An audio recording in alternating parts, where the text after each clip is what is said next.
Pas Kavajës, SPAK dhe BKH zbarkojnë Elbasan, kontrole në disa banesa, ja çfarë sekuestruan.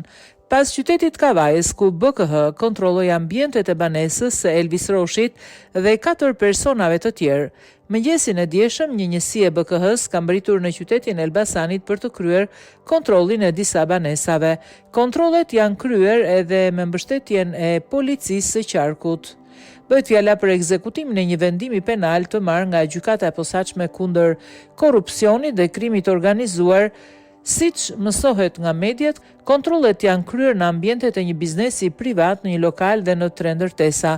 Deri në këtë fazë, kontrollet janë duke u kryer dhe ende nuk dihet se kush janë personat që po targetohen nga SPAK dhe Bryea Kombëtare e Hetimit.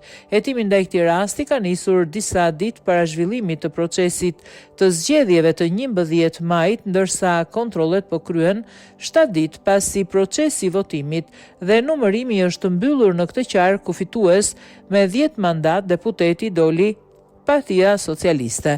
Mësohet se hetimi i SPAK është përqendruar në akuzën e korrupsionit zgjedhor, ndërsa gjatë ditës së sotme janë sekuestruar aparate telefonik, pajisje DVR dhe material të ndryshëm. Ky operacion është i pari që SPAK ndërhyn në qytetin e Elbasanit, megjithatë gjatë fushatës elektorale dhe ditës së zgjedhjeve të 11 majit, Task Forca e SPAK nuk nëshënoi në këtë qark asnjë rast të korrupsionit dhe manipulimit të vullnetit të zgjedhësve.